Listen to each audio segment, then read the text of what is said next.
So where do you think the Republican Party needs to go in terms of not being seen as the party of no, not being seen as a party held captive by the right wing, but being a party that actually wants to get things done and move the country forward?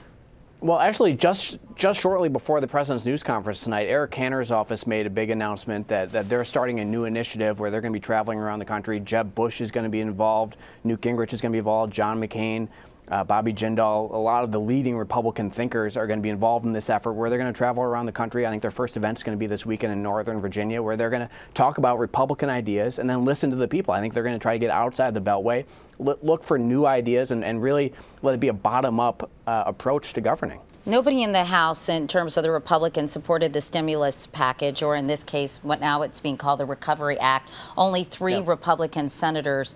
What do you think about the spirit of bipartisanship? I mean, why can't there be more compromise on Capitol Hill, in your view?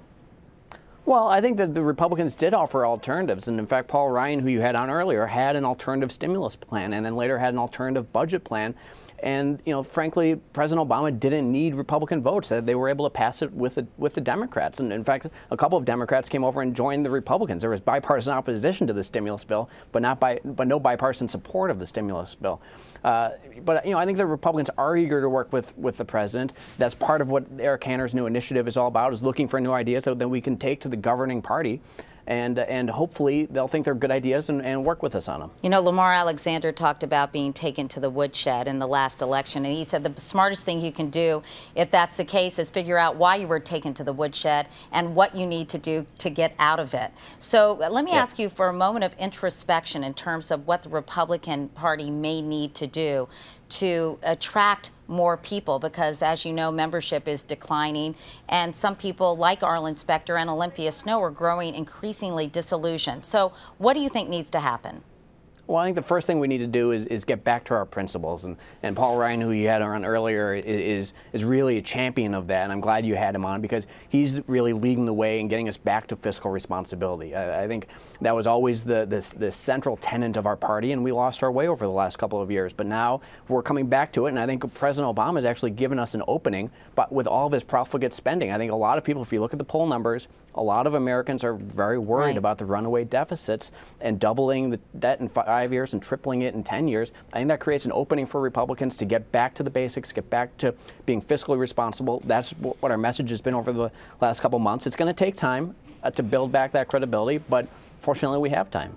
Yeah, do you think that the economic crisis could have been solved without a fair amount of spending, though, on the part of the government in terms of bailing out the banks, helping the auto industry, kind of the stimulus package that ostensibly will create more jobs and new industry for this country? I mean, do you think that that could have been accomplished without this level of spending?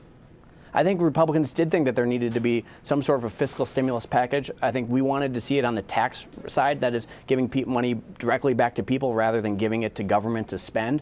But we did absolutely think that there should have been a stimulus package. We offered an alternative. We offered ideas of how the president could cut taxes in a way that we thought would stimulate the economy faster, create new jobs. You know, tonight the president touted 150,000 new or saved jobs. During the stimulus debate, he had promised that he would create or save 4 million jobs. I don't know what happened to all those. I think he said that ultimately, though, not right away. I mean, this is a long process, so I don't think he ever claimed that this would be, you know, an instantaneous job creation of that many jobs. And I think he said 3 million. Well, fair enough. I mean, the numbers were all over the place, and it will take a while. But I don't think we've seen the stimulus bill turning around the economy yet.